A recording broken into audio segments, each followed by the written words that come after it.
One of the easiest things is just to ask what their game plan is. Anytime you have an SEO company that uses the word proprietary, I think that's always a cue to run.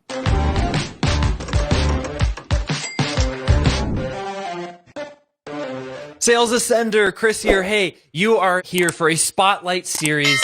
We're talking about real problems, and we're talking amongst real business owners that are solving those real problems. We get to do that all together. Being a business owner often can get very overwhelming really quickly.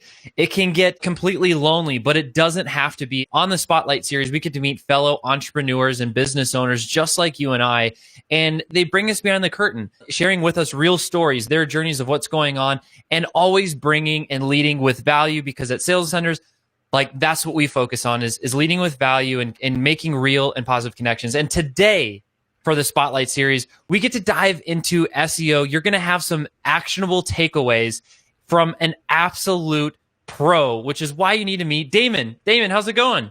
Hello, everybody. How did they get so blessed with a double beard today? I mean, listen, we do it right here at Sales Ascenders.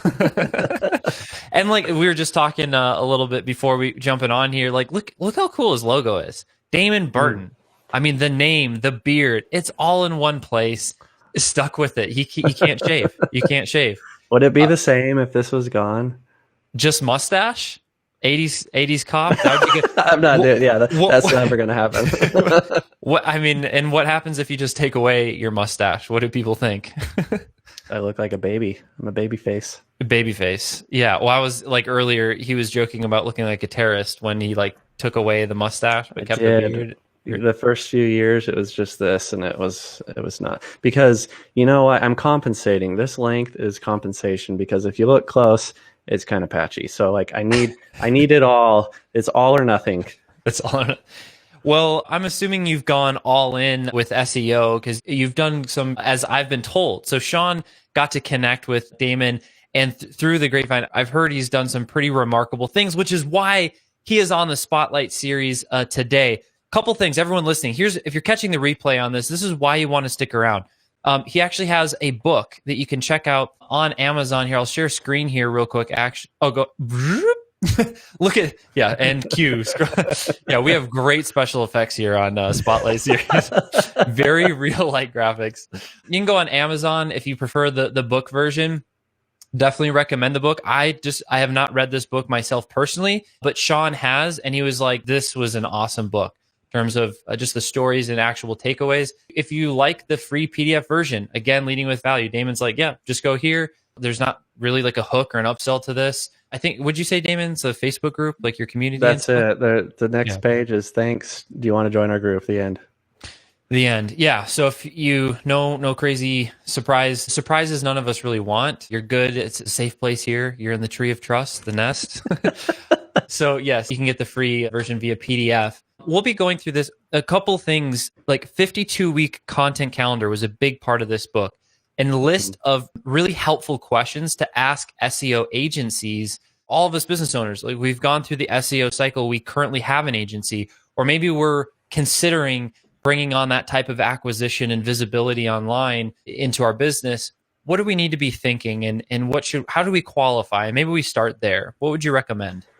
One of the easiest things is just to ask what their game plan is. Anytime you have an SEO company that uses the word proprietary, I think that's always a cue to run. Because look, I mean, we all use, even beyond SEO, when you get into paid ads, social media, we all use pretty much the same tools, but it's who can use them better and more effectively and overlay the results for the most accurate picture. So I'm always super sketched out when anybody says proprietary, because the chances of, what's up, Sean? The chances of a company actually having anything proprietary is slim to none. So then what that tells you is they're already starting the relationship with not being the most honest. Then kind of another really clear question you can ask them is, do you have guarantees? And what you want to hear is no. And so that kind of sounds backwards, but the reason why is because you want them to, SEO is it's a long-term play, and maybe we can talk about why later, but you want somebody that is candid and says, hey, look, there's not guarantees, but here's why. And in addition to here's why, let me set the expectations though. I can't guarantee you're going to get here, but more than likely, on average, this is how it's going to progress. And so you want to see if they're candid, and then they also set expectations. I think those are two super simple, easy takeaways that are probably applicable in just about any business. I love that perspective. Everyone well, not everyone, a lot of people have access to the tool. It really comes down to how effective that person and or agency can use the tool. Mm-hmm. And if they're beginning the relationship and conversation with promises and or proprietary and guarantees, those are red flags to just ask more questions around and or turn the other way and just run away.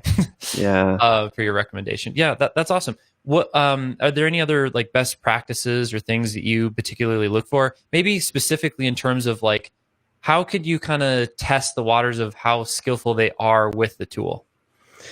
Well, I mean, one thing you kind of ask them about is to kind of get a gauge of their experience. You could either ask them about algorithms or backlinks. Like those are two huge topics that people always ask about. So what you're looking for if you present the topic of algorithms is you don't necessarily need to know like what Google algorithm happened on what exact day. But what you're hoping to hear is like, okay, they have enough historical experience that they're familiar with the Panda update that happened around 2012 and it focused on content, and then the Penguin algorithm update that happened around 2012 as well. 2011, 2012, those two rolled out. So do they understand the general timeframes and what the impact was? Because it's crazy to think those were 10 years ago now. But, do they understand the core concepts of SEO, the general impact of how things ebb and flow? And then kind of along the same lines, you could ask them about backlinks. A great example is we had they're actually a new client and they were shopping around SEO. The first thing I tell them is great, go shop around SEO, because if you get any company that's defensive about the process, they're either the sales guy and they're not really involved in the actual process and they're trying to aggressively compensate and be like, we're the best, don't go shop around. But this guy was like, I'm talking to these other guys and they said, we're going all in on backlinks. And so if you're not familiar with what backlinks are, it's a part of an SEO strategy where other websites hyperlink to yours. So that's called a backlink.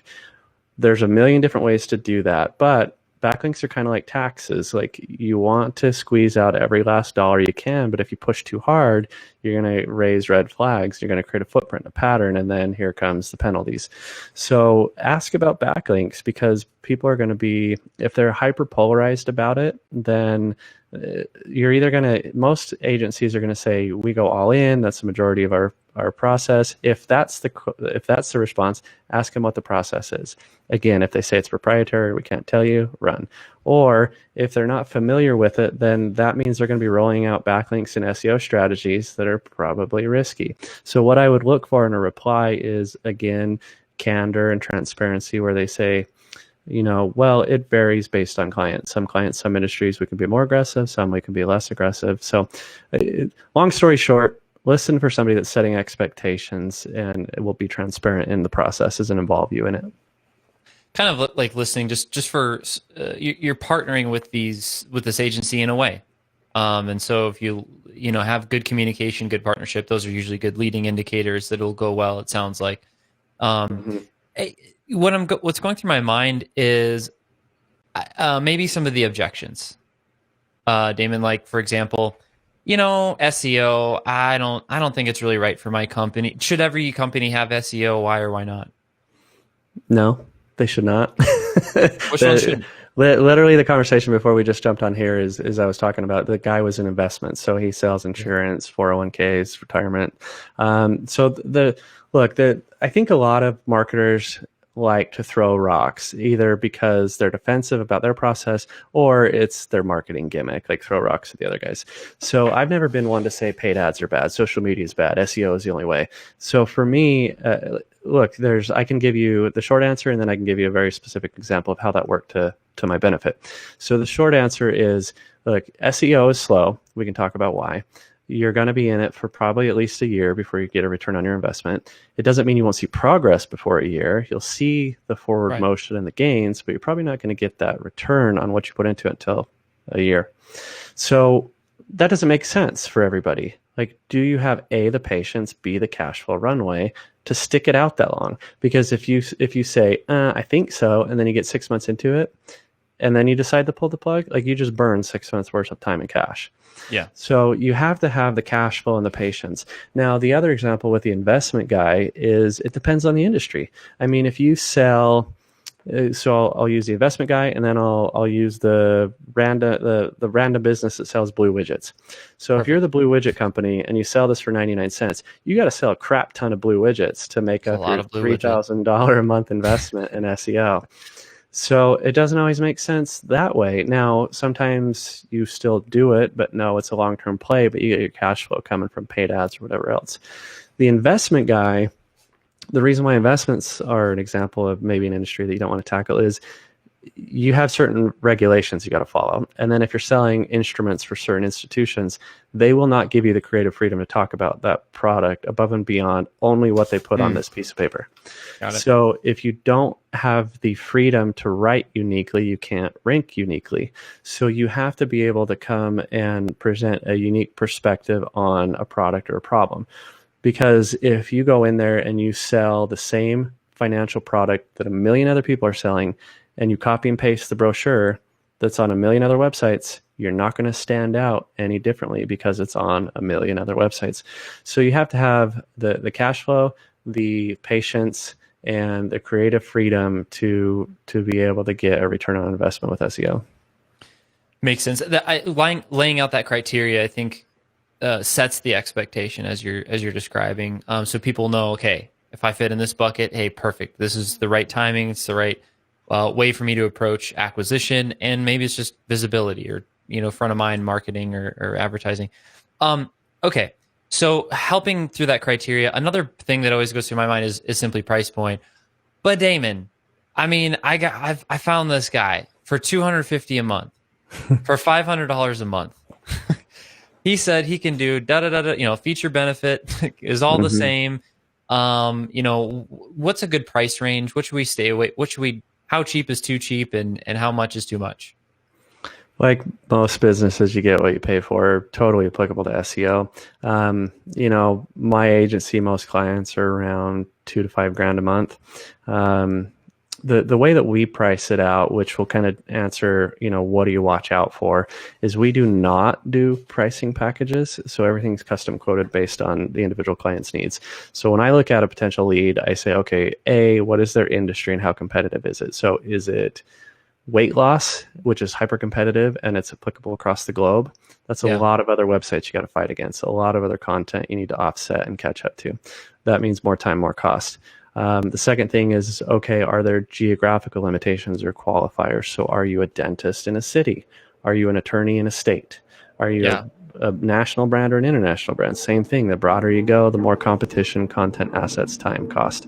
And then the last thing that we kind of look at is how good or bad is the website currently built? So is it on a search engine friendly platform? Like you can optimize any back end, but what may take 5 seconds on one platform to make a change may take 5 minutes on another, and that adds up. So the combination of those three is how we price it. But I think to give you a short answer, I think it's the logistics behind how much goes into good SEO. Even if you're to price it out at an hourly rate and just here's the minimum of what you need to do to have a reasonable chance at SEO success, I can't imagine anybody making good progress for less than $1,000 a month. Yeah. Okay. That's kind of helpful because I know there's always the one-offs maybe in grandma's basement or something. Yeah. It's like, hey, I do SEO. And you're like, well, you get what you pay for. And, maybe there's some good contacts out there, but coming into the market, at least from an educated perspective that you bring, it's like, hey, probably less than $1,000's not the best idea for most cases. But that $2,000 to $5,000 per month range, and being able to commit to that for at least 12 months. Exactly. And, and really for like the long term of your company, but at least 12 months before you start seeing traction. Yeah, that's actually kind of an interesting last comment. Like we still have our first, I'd say, dozen clients from 14 years ago. Wow. And so like a lot of people talk about, how long, a common question I get is like, how long do I need to do this? Okay, so I'm going to commit to a year. Then what? So usually what you do is, like you said, you continue going. And the reason why you continue going is primarily two reasons. One is your competition isn't going to stop. And so it's not like paid ads where if you stop, it just goes away. Like you'll have a slow burn, and so it'll still last for a while. But your competition is going to eventually catch up. And then there's also a shelf life to some of the assets you create. You know, maybe the content becomes outdated or off topic. Maybe some of the other websites that talked and linked to you, you know, they get shut down, go away. They forgot to pay their hosting bill, whatever. But let's say that's not applicable. Then the other part of why you still continue to do it is because you expand your reach. Like once you have a solid website that's starting to rank well, keep the forward momentum going, and then you can kind of snowball those gains into, you know, what's the next set of targets and keywords that you can monetize that are related, but maybe in like the next phase or cycle. So you can continue to take advantage of that momentum and scale your reach. That's awesome.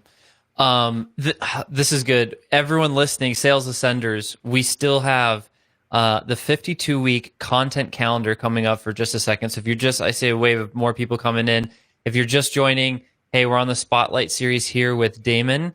He's talking all things SEO, things to price points, what you should expect, how to approach SEO agencies, when this applies to our businesses. It's all been very helpful so far. And still yet, we're going to be covering the 52-week content calendar, which is, yes, great for SEO, but it's also great for content creation. So there's multiple ways that we can use this immediately today in our businesses, and that's coming up soon. And before we get to that, Damon, we've already been jumping into content, SEO.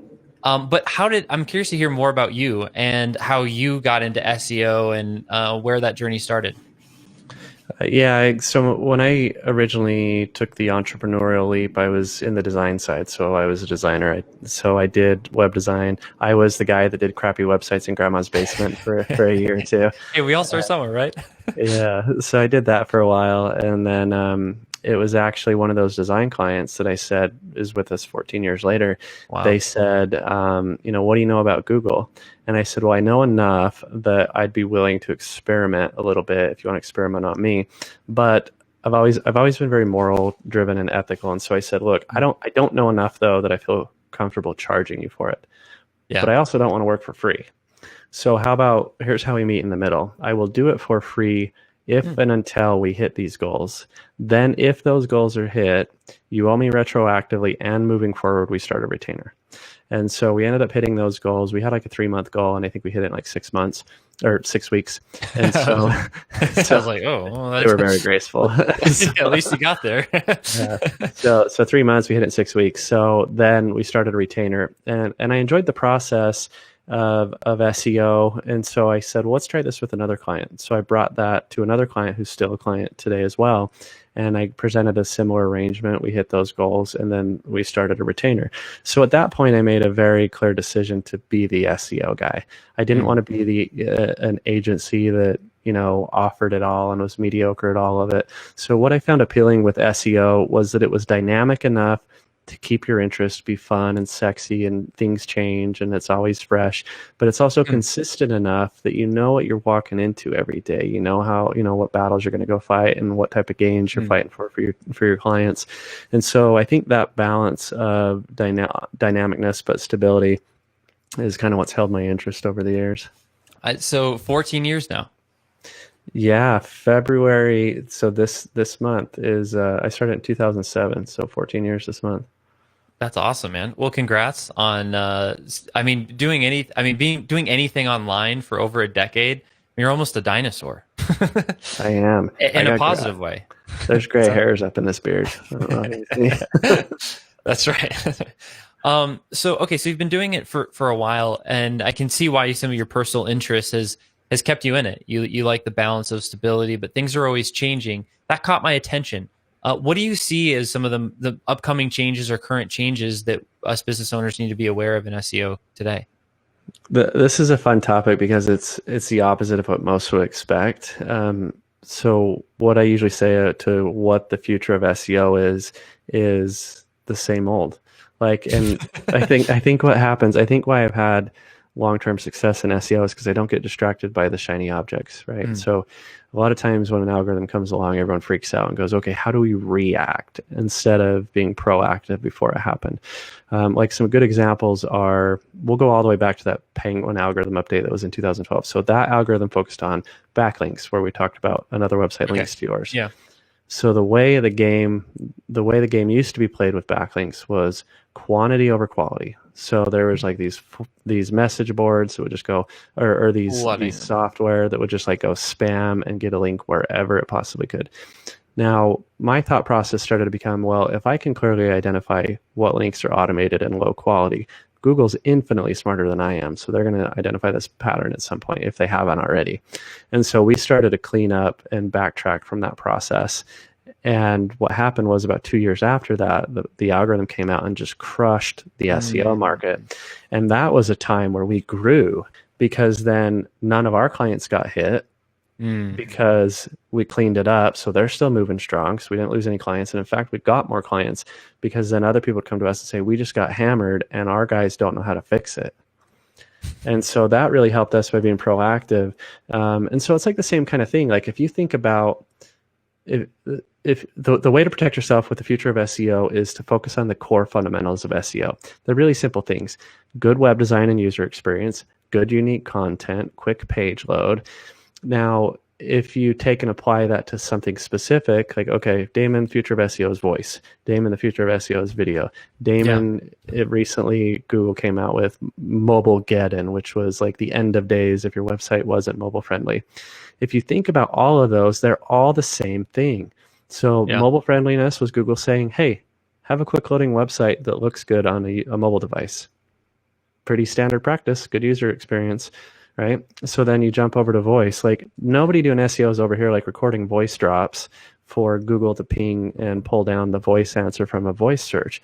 All it is Google's going, voice inquiry came in, and then it just goes through the usual sequence. What website can we find the quickest, that we trust the most, that has unique answer? So the answer is still the same old. It's just output differently in a voice format.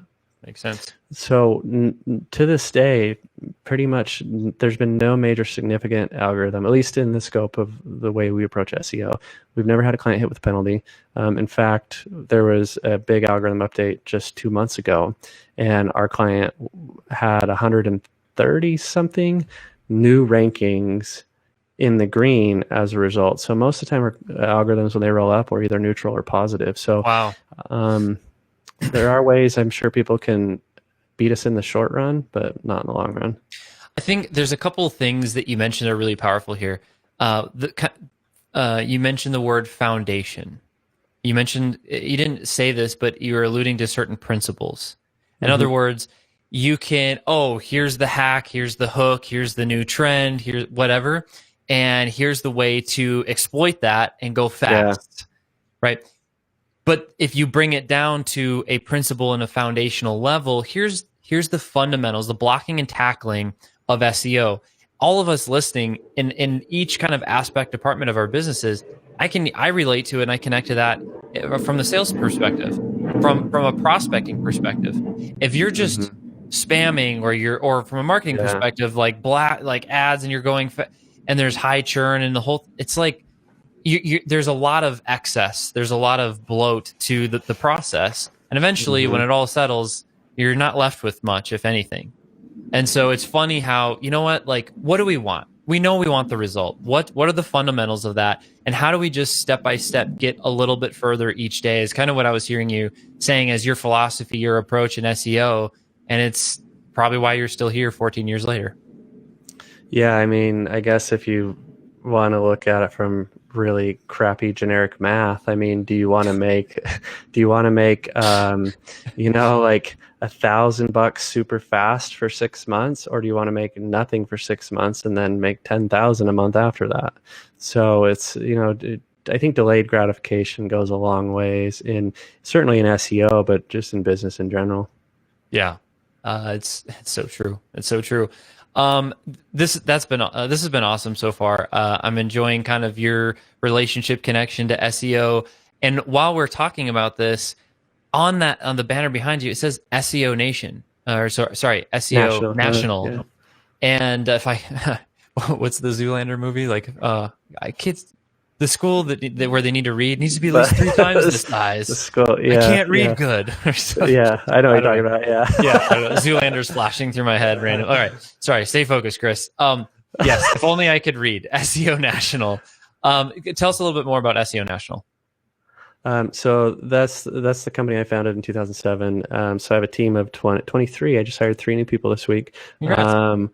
Thanks. We're going to be gunning for probably 30 by the end of the month. Wow. So we that's all we do. We just stay in the lane of SEO. We do a lot of design because it comes with the territory of doing SEO. But like I said earlier, like we're not the agency that does it all. We're just really good at SEO. Right on. That's really quick growth for team. What's the cause or spike for inspiration for expanding your team? The demand has certainly come up. I mean, I think there's probably a couple interesting bullet points. We've always grown year over year. We tend to grow somewhere between 10 and 50%.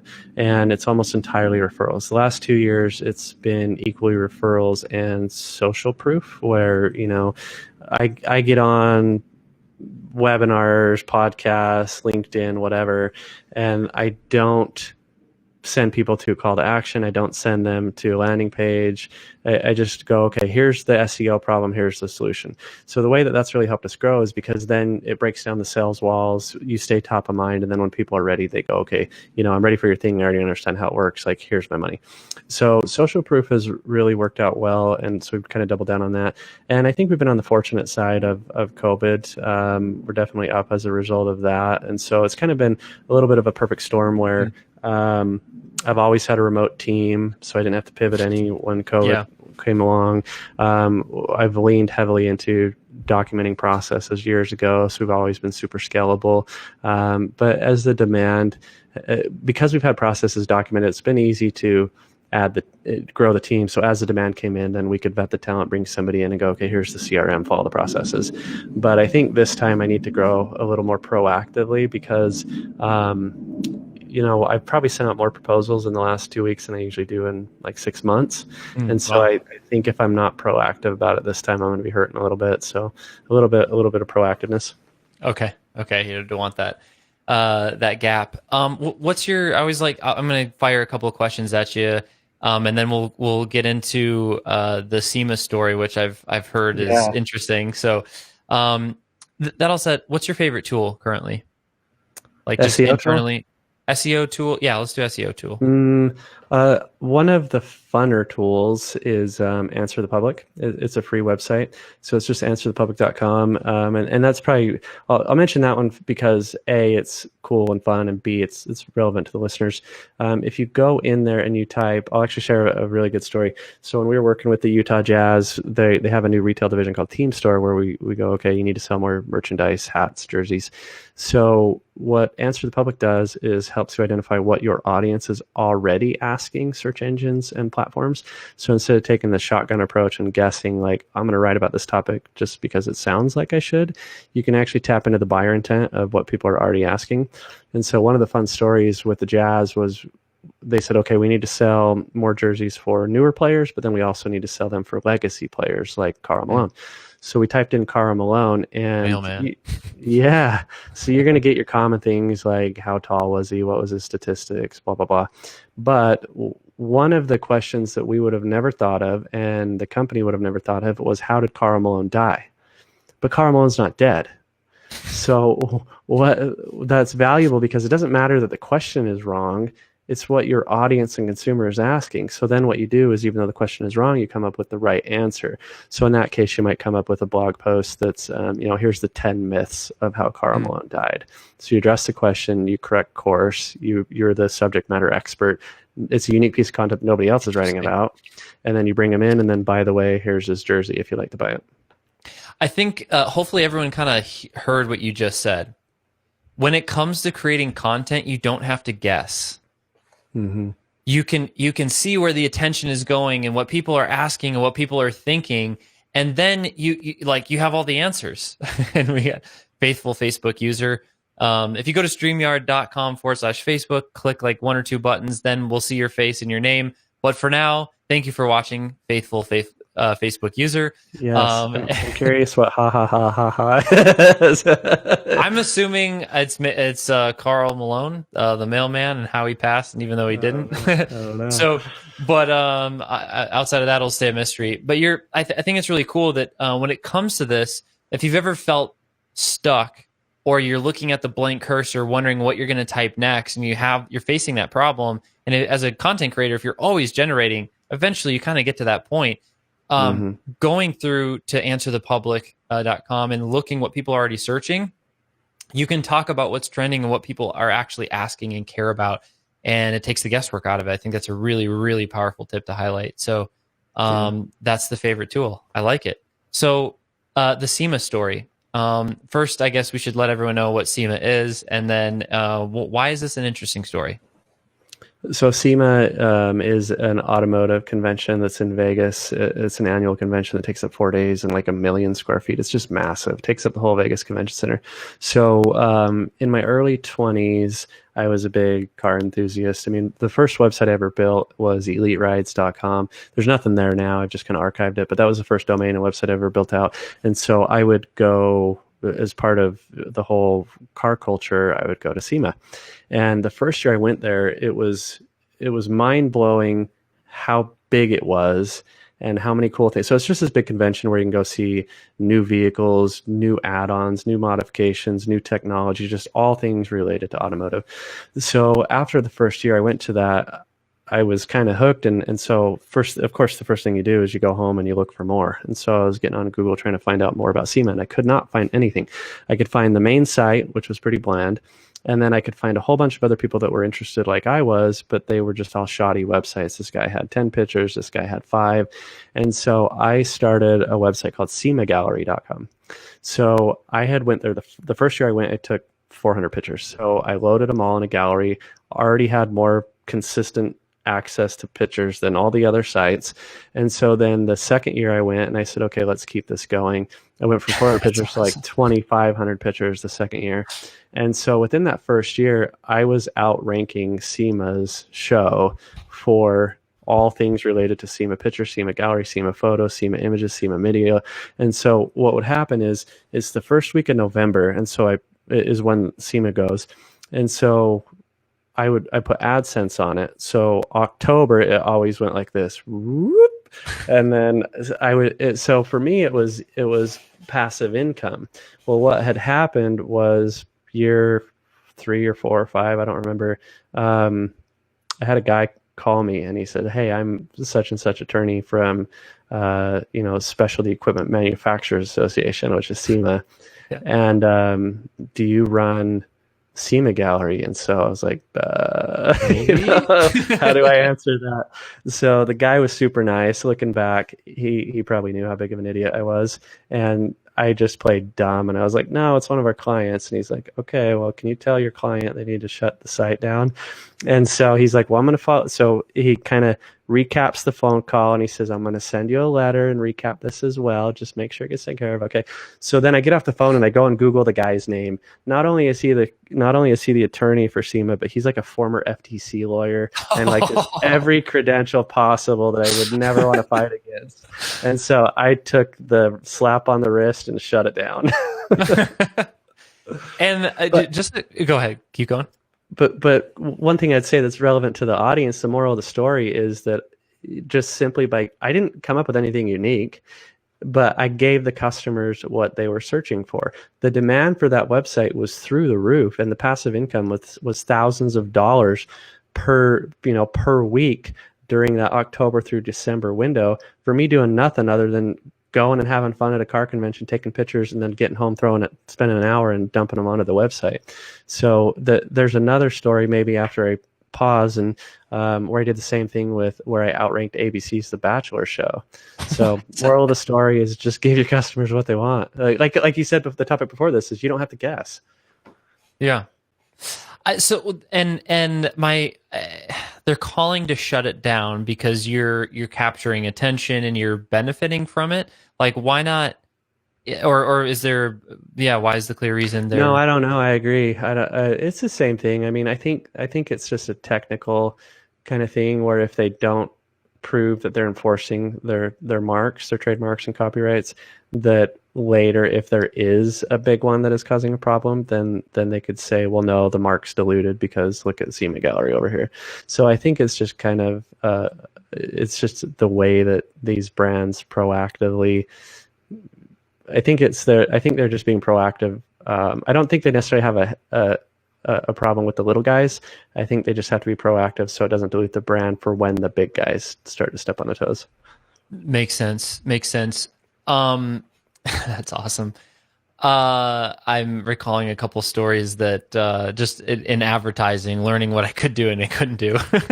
Yeah. And so in this case, for you, like, did you ever think about approaching SEMA and saying, hey, like, look at all the traffic I'm driving. What is this worth to you? Or having some type of conversation around that? I mean, obviously, you just shut it down, but did that thought ever go through your mind? No, because at that point was when I started SEMA Gallery probably in 2004, and then I started my company in 2007. So by the time it started to become a problem, I had more important growth opportunities. Yeah, totally makes sense. So the Bachelor, you did the same process, and they called you and like, hey, shut it down. Same process. Bachelor didn't call me though, but this is an equally funny story. So my wife watched it before we had kids. My wife was watching The Bachelor, and I had seen like it's kind of like the championship football games and basketball games. Like I'm not a big sports guy, but like everybody watches the Super Bowl, and so it was like the same thing. Like I don't watch The Bachelor, but my wife reels me in for the grand finale each season. So I'd seen a couple the season finales, and what was interesting is one year, gosh, this was probably around the same. This was in 2006 or 7, I think. So I was watching it with her, and at the end of the season, from what I remembered from the seasons before, it was like, hey, the end, check in a couple weeks to see who the next Bachelor is. But this time it was, hey, the end, here's Andy Baldwin, the next guy. And I'm like, who's Andy Baldwin? Like, and then my thought was like, why are they breaking mold here? Like, why are they talking about the guy now when before they wouldn't? Yeah. So then I went and looked up Andy Baldwin. He's this like Navy guy, Navy captain, triathlon runner, same kind of thing that I went through with SEMA. Like I didn't find a lot of information, didn't find a lot of pictures. But the main difference between this one was I didn't personally have an interest in Andy Baldwin, but I got thinking about if I'm looking at this and I don't have an interest, imagine how in demand this is going to be by everybody else that does have an interest.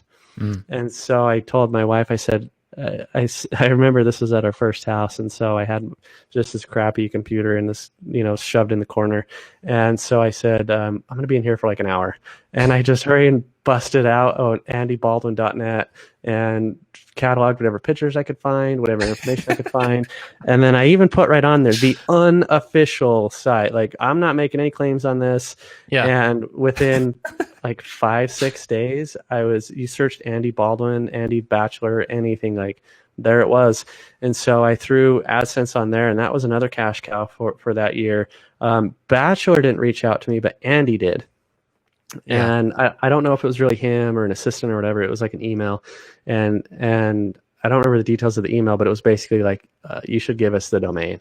And so egotistical, ignorant 20-something-year-old Damon was just, no.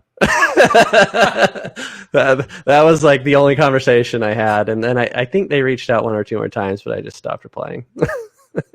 And I mean, because you weren't doing anything wrong, right? Yeah, it was all public information. I credited the images. And so I went on a money run for that year. The year after that was a guy named Brad Womack, and I did it one more year, but the trick was out. Like other people started doing it too. Like as soon as the name got mentioned, people were on it. And I think I'm only assuming here, but ABC probably caught wind that they should probably buy their domains in advance too before they announce things. Yeah. Instagram, handle like all the asset that goes along with attention. Yeah. That's awesome. Well, hey, as we kind of come to a close here, I been mentioning the 52-week content calendar. We'll kind of close with that. And yeah, how would you recommend approaching a 52-week content calendar? Front load the efforts. The part that sucks about writing is, like you mentioned, you hit those roadblocks, or you've been doing it for so long, you just run out of ideas. And the other thing is, like, you don't know when you're going to have a good writing day. So if you're trying to block out Fridays at 10 a.m., every Friday at 10 a.m. is not going to be a good day.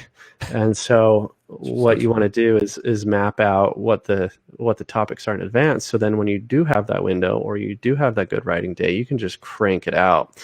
So what a lot of my team does is, when we try to align the topics with, like, we try to avoid the shotgun approach with SEO. We try to avoid the shotgun approach with content. And for the listeners to do SEO or social media, whatever, it doesn't matter why you're writing content, but you got to take a step back and get out of the shotgun approach, and get out of the, I think this is a good topic approach, or this is what my other competitors are writing about. Like, I don't even care what the other competitors are writing about, because that doesn't necessarily mean that's what the buyers want. So where we start is, we talked about answer the public. And then another super simple tool is just Google itself. Like, if you go to Google and you start typing something in and it gives you that autocomplete, that autocomplete is based on historical trends. That is literally Google telling you exactly what the masses are searching. So you can write content around those topics. So map out your content strategy in advance. And then what I do for my team, so my copywriters, we map out the calendar a whole year in advance, and then we try to write in advance for our clients. So we try to write 2 months in advance. So as of the time we're recording this, it's February, so we're working on April topics. So the reason why we write in advance is a couple reasons. One is so we have time to research the topic and educate ourselves on it. We don't want to just copy and paste. We don't want to just create garbage. We're not going for speed. We're going for quality. So that gives them the freedom to have the time to do their homework. But the other reason why we map out such a large calendar is, in the last 2 or 3 years, we changed from writing weekly to, instead of writing 4 or 5 times a month, we write twice a month. We still spend the same amount of time, but we focus on the topics so we can, instead of doing short to mid-form content, we focus on the topics so we can confidently write mid to long form content. Because statistically in A/B testing, those longer form pieces did better. But again, we don't want to just dilute the value and just write garbage. And, if you can write an answer to something compelling in 700 words, don't force another 300 words to get to 1,000 word count. So focus on quality and map out the topics in advance so you can crank them out. But then map out multiple options, because sometimes as you go to educate yourself on whatever that topic is, there may not be enough resources for you to properly educate yourself on. So even though we do 52 weeks, we still only write 2 of those 5 topics per month. And so that gives us the freedom to scratch something that we can't write confidently on. Well, so what does the output of that look like? Blog articles, headlines, social media, what does this all look like in terms of output? So I'll answer the output in the outline, and then the output in the actual product from the outline. So in the outline, the way that we map it out is January, week 1, 2, 3, 4, 5, or option 1, 2, 3, 4, 5, February, option 1, 2, 3, 4, 5, run the whole calendar, January through December, 5 options per month. Okay. Now, within those options, we do topic. So, what's the general topic, just the one-liner about. And then we do details. And so you can give yourself little notes of emphasis points you want to make sure to hit when you get to writing it, like what's the main objective of that piece. And then resources. So I have shout out to James on my team. He's our data analyst. He loves freaking data. Like, he loves all the stuff that I hate. Like, he loves looking into all the super fine granular numbers that are just ridiculous to look at. But what he goes through and what he finds is, he's like, okay, what topics are people asking about? What can we write on? So I got off on it. I lost my train of thought where I was going with James. You went down the data path. That's why you stay out of it. I did, yeah. So he maps out everything way in advance. So let's see, output. Oh, resources. 1, 2, 3, 4, 5. Yeah. Yeah, so topic notes, and then I mentioned James because he'll go pro. James is not on the copywriting team, but he goes and finds the ammunition for the copywriters. So he proactively lists out resources where they can go educate themselves on the topic. So that way, again, when you have a good writing day, you can just hit the ground running. You don't have to go figure out what do I write about and how can I understand. Just map out the resources in advance. So that's kind of the outline output. And if we could pause there just for a second, because I wanted to highlight a few things you said. Like, that's really, really powerful. If you've ever gone to generate content or even approach any project within your business and you have immediate overwhelm, usually it's the thing that you've been thinking about for 2 weeks, 3 weeks, 3 months, or even more, and you've taken no action on it because you're like, I can't stop thinking about it because I know I need it in my business, but I'm doing nothing about it. What Damon just outlined is a really powerful process and how to approach it. One way that I've heard it said is if it takes more than an hour to do, it's not a task, it's a project. And that project needs to be chunked down into tasks. And then you assign who's doing it. And so, Damon, in this case, what you were saying is, hey, step number one is, here's the bullet point outline of what is being done. And then there's the second phase of going and finding the assets, the content, the resources. And then you can start doing the writing. Which is where the copywriters, and those all happen to be different people, or at least there's a couple different people in the process. Yeah. I just think how you outline that, it makes sense that you've been running for 14, plus years, and you having the right systems, having the right team, and understanding who's doing what. Those fundamentals of business, I hope everyone can grab, because if you've been that solopreneur long enough and you're tired of banging your head against the wall, or you have a small team and you don't like banging your head against the wall, this is a great helmet. No, it's letting people know you don't have to do it. Anyway, I got on a soapbox a little bit, but wanted to highlight that because that was really powerful. And the second piece you were talking about is after the outline.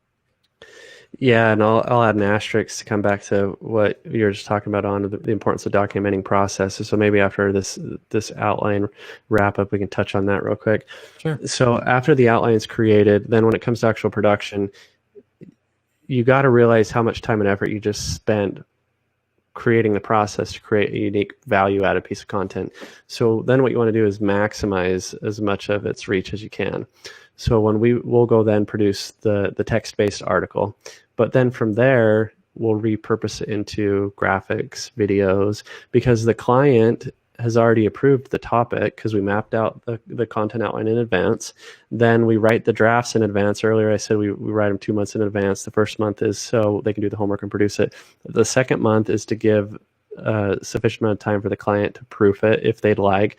Most of our clients, after a couple months, they're like, I get it, just do your thing. But so long as they want to proof it, they have that freedom. But then once it's approved, then we also have that window of time to repurpose it into other types of rich media. So then what happens is when you bring that piece of content live and post it, it's not just text. You have text, and then you layer it with a video, and then below that you have a graphic.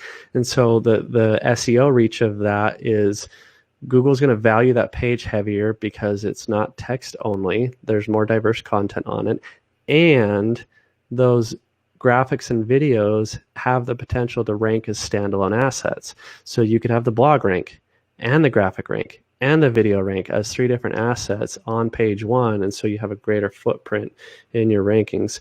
So to bring it all home, the output of the outline is a total blueprint. And in our case, the copywriters are not part of the process. The research team is, and then they give that blueprint to the copywriter so they can just be experts in what they're experts at, which is writing.